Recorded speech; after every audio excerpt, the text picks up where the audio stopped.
discutir sobre ello. Nadie puede cuestionar que Jesús fundó el movimiento cristiano que se inició en Palestina, dijo.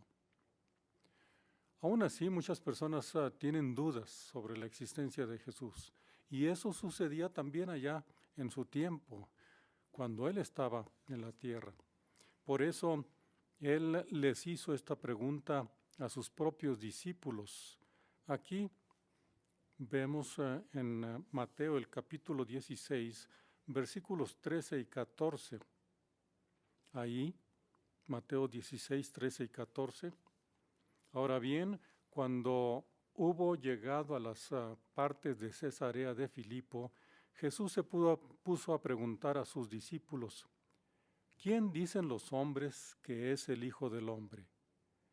Ellos dijeron: algunos dicen Juan el Bautista, otros Elías, otros más Jeremías o uno de los profetas. Esa es la idea que tenían sobre Jesús, algunos Elías, otro Jeremías, quizás uno de los profetas. Algunas personas pensaban que Jesús podía ayudarles con sus problemas. Esperaban que fuera un activista político. Hasta en alguna ocasión lo consultaron para resolver un problema que había de una herencia. Muchas personas, de hecho, actualmente tienen un concepto equivocado sobre Jesús. En algunos casos solo lo ven como un hombre bueno, como un profeta o como un reformador. Algunos creen que Jesús es Dios, Dios mismo.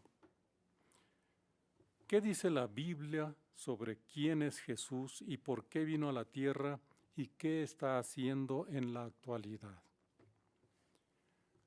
La Biblia contiene un registro confiable sobre la personalidad tan especial de Jesús, sobre sus enseñanzas, su obra, de modo que queda claro que no era un hombre común.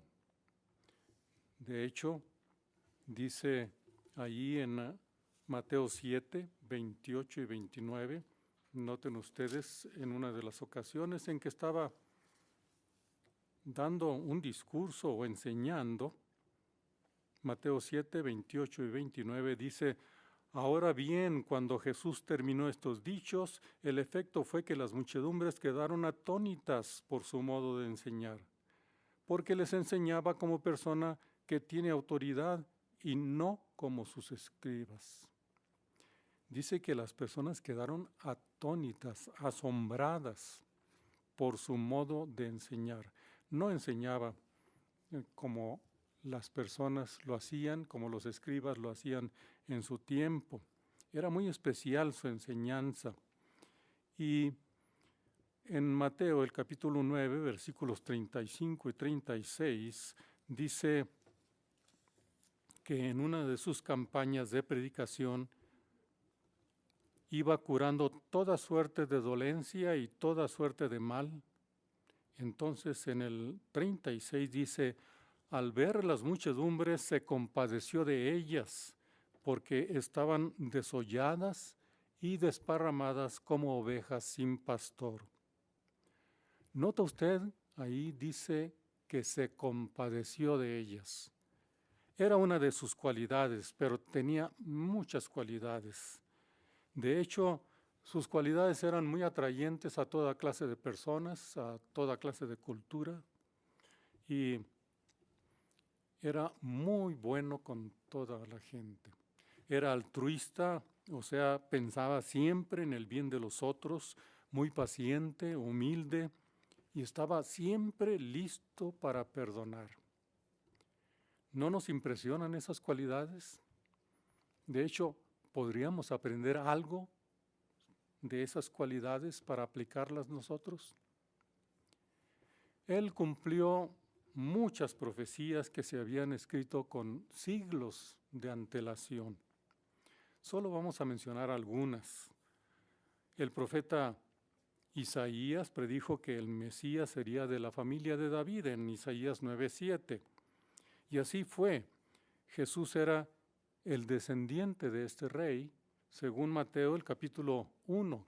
Todo el capítulo 1 indica eso, pero en el primer versículo dice que era de la familia de David y luego se indica cómo es que nació en esa familia. Miqueas, otro profeta de Dios, dijo que nacería en Belén Efrata. Al tiempo de nacer Jesús había dos ciudades llamadas Belén, pero había una que antes se había llamado Efrata, cerca de Jerusalén, y precisamente ahí nació Jesús, exactamente como el profeta lo había dicho. También Isaías 7:14 dice que nacería de una virgen. Ahí dice, la doncella misma quedará encinta, es decir, una virgen, y va a dar a luz un hijo. Y en Mateo 1, del 18 al 25, lo registra exactamente cómo es que nacería de una virgen, y todo esto, dice el escritor, pasó para que se cumpliera lo que Jehová había hablado por su profeta. Aunque mucha gente piensa que Él es Dios, Él nunca dijo que fuera Dios, y sus discípulos tampoco pensaban que lo fuera. Noten ahí mismo donde leímos en Mateo el capítulo 16, en el versículo 15, después de que sus discípulos le contestaron, Él les dijo, pero ustedes, ¿quién dicen que soy? En contestación, Simón Pedro dijo, tú eres el Cristo, el Hijo del Dios vivo. Noten ustedes, el Hijo del Dios vivo. Y eso es lo que él decía, que era el Hijo de Dios. De hecho, sus enemigos lo acusaban no de que hubiera dicho que era Dios, sino que decía que era el Hijo de Dios. Y él siempre se dirigía a Dios para ayuda e indicó que siempre enseñaba lo que Dios le indicaba que enseñara. Por ejemplo, en Juan 7:16 dice, lo que yo enseño no es mío, sino que pertenece al que me ha enviado. Jesús vivió en el cielo antes de venir a la tierra y también dijo, porque he bajado del cielo para hacer la voluntad, no la voluntad mía, sino la voluntad del que me ha enviado. Él siempre dependía del Dios Todopoderoso. De hecho, fue la primera creación de Dios, se le llama el primogénito de la creación y se le llama el unigénito porque fue el único que Dios creó con sus propias manos y luego, de acuerdo con Colosenses 1:15 y 16, Él lo usó para toda la creación. Pero Él estuvo en el cielo, entonces, viviendo con el Dios Todopoderoso por mucho tiempo, por una gran cantidad de años. Entonces, Él después fue enviado a la tierra con un propósito especial. Y es ahí donde podemos entrar nosotros, es decir, el beneficio que tenemos, porque en Juan el capítulo 3, por favor vean el versículo 16, Juan, el capítulo 3, notamos las palabras que indican de cómo fue entregado para que viniera y diera su vida por nosotros. 3:16. Porque tanto amó Dios al mundo que dio a su Hijo unigénito para que todo el que ejerce fe en Él no sea destruido, sino que tenga vida eterna. Pero Él entregó su vida para toda la humanidad. Y es que dice que amó Dios tanto al mundo que dio a su Hijo, para que todo el que cree en Él, no dice para que todo el que ejerza fe en Él no sea destruido, sino que tenga vida eterna. ¡Qué maravilloso! Por medio de aprender lo que Jesús enseñó y entonces ponerlo en práctica, podemos tener vida y nos beneficiamos del sacrificio redentor de Jesús. Aunque Jesús entregó su vida por la humanidad cuando murió, después fue resucitado, ascendió al cielo y ahí Jehová le dio autoridad para que fuera rey. En Mateo 28, 18, él dijo: toda autoridad me ha sido dada en el cielo y sobre la tierra. En efecto, Jehová le concedió la capacidad y el derecho de regir el entero universo como Rey de reyes y Señor de señores. Y eso es lo que está haciendo actualmente. Él ya es un rey actualmente, está vivo hoy. No es ese bebé que la gente recuerda como el llamado Niño Dios cada fin de año, ni tampoco esa figura dolorosa que la gente adora, crucificado. Él es un rey gobernante instalado por Dios para gobernar toda la tierra. ¿Y cómo necesitamos un gobierno así? Precisamente el sabio rey Salomón declaró que el hombre ha dominado al hombre para perjuicio suyo. Y nunca como hoy vemos esa realidad. Cuánto sufrimiento, cuánta injusticia, y las personas buscan una solución para sus problemas y no la encuentran y no hay nadie que pueda ayudarles. Pero Jesús es nuestra esperanza. Él tiene las cualidades y habilidades de un líder. ¿Quién podría ser mejor que Jesús para ser el gobernante de la humanidad? Cuando estaba en la tierra demostró que podía ser caudillo y tener la autoridad sobre la gente para su propio bien. De hecho, en la Biblia se le llama Mesías, el caudillo. Hasta demostró que tiene poder sobre las fuerzas de la naturaleza, sobre las enfermedades y sobre la muerte. Si ustedes van al relato ahí de Marcos, el capítulo 4, los versículos 37 al 39, ahí se indica que en una ocasión estaba en una barca con sus discípulos y se desató una gran tormenta mientras él estaba dormido. Sus discípulos lo despertaron asustados y en el versículo 39 dice: con eso él se despertó y reprendió al viento y dijo al mar: silencio, calla. Y el viento se apaciguó y sobrevino una gran calma. Imagínense tener poder sobre las fuerzas naturales. Pero así podía curar a personas y curó a muchos enfermos de diferentes enfermedades y levantar a personas de entre los muertos. Solo veamos uno de los ejemplos en Juan, el capítulo 11. Todo el capítulo 11 trata sobre la resurrección de Lázaro.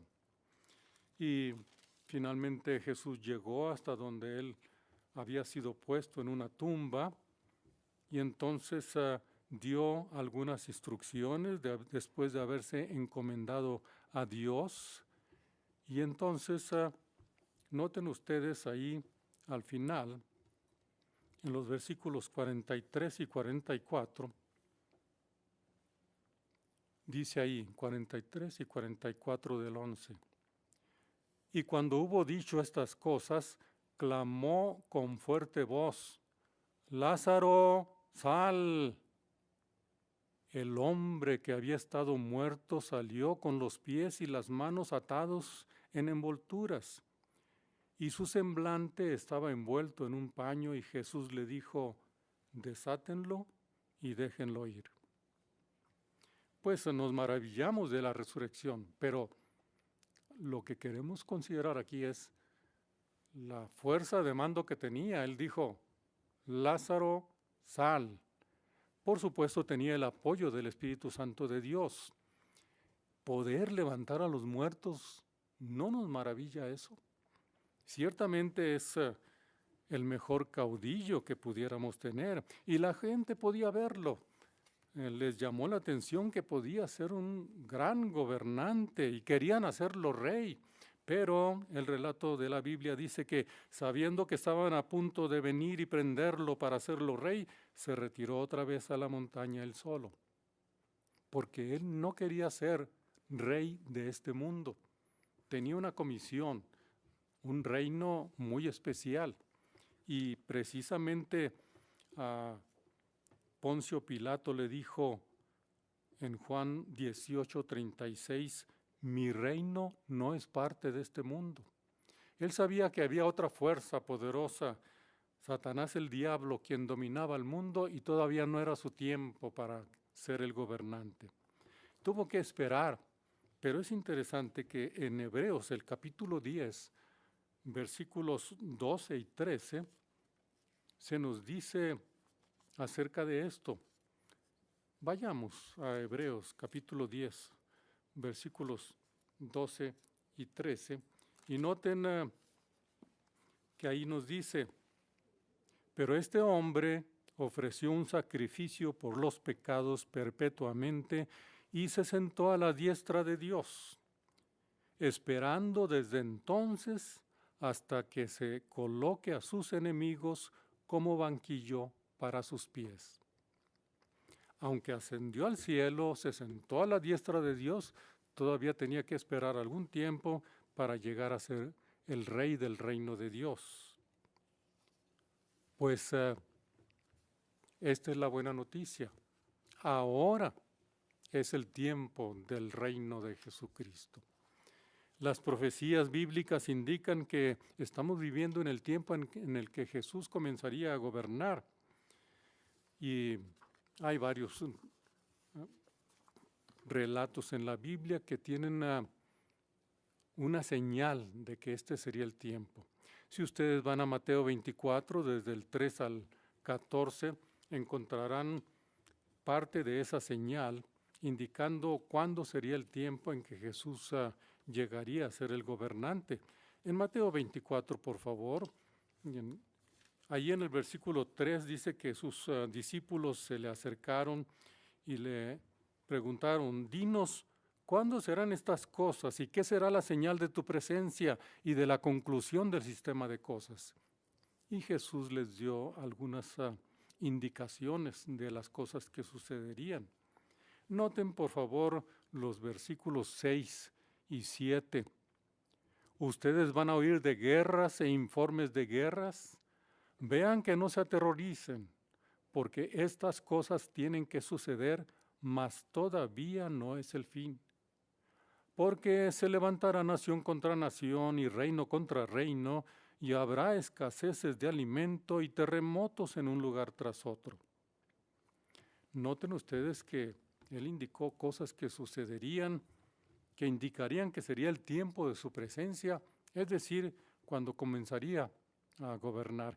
Y entre estas cosas también está lo que el versículo 14 dice, que se llevaría a cabo una gran obra de predicación por toda la tierra habitada para testimonio, y entonces vendría el fin. Bueno, estos acontecimientos los hemos estado viendo.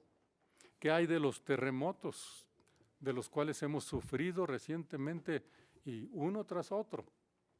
Y las guerras desde 1914, la Primera Guerra Mundial, luego la Segunda Guerra Mundial, y desde entonces ha habido guerra tras guerra que han matado a millones de personas, y usted ha sido testigo de esto. Entonces, ahora es el tiempo en que Jesús ha sido instalado como rey, y pronto realizará milagros a escala mundial como los que efectuó cuando estuvo en la tierra. Y uno de los que más nos llegan al corazón es lo que se menciona aquí en Revelación. Por favor, vayan conmigo ahí a Revelación 21, 3 y 4. Es una consecuencia de su gobernación, la gobernación de Dios.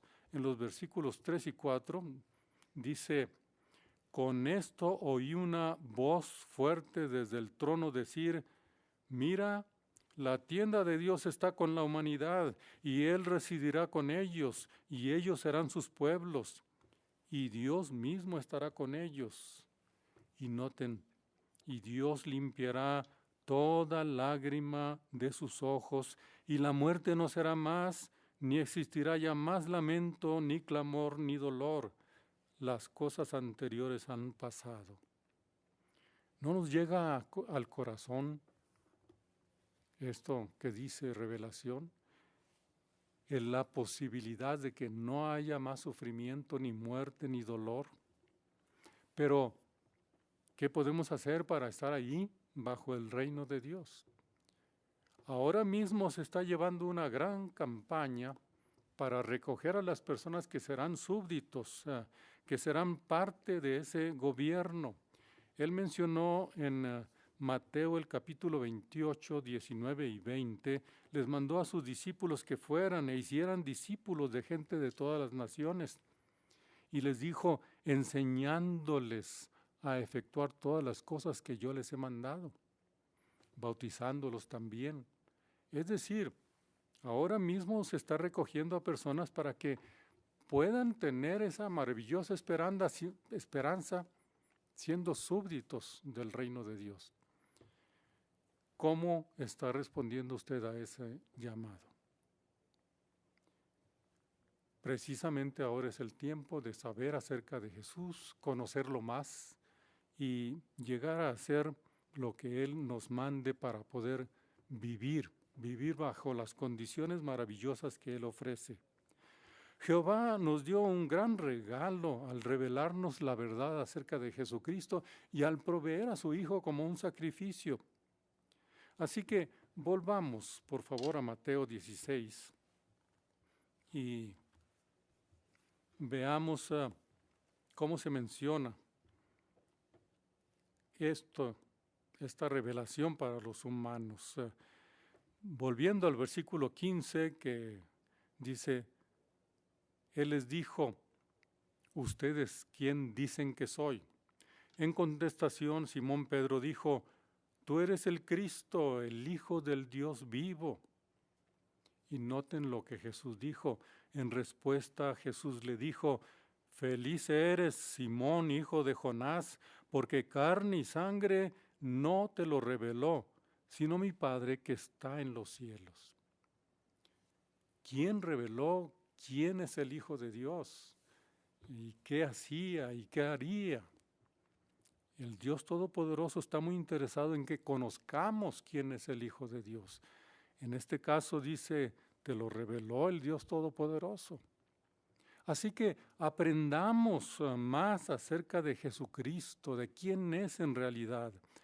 Aprendamos acerca de Él, de sus cualidades, de su modo de ser, de sus promesas.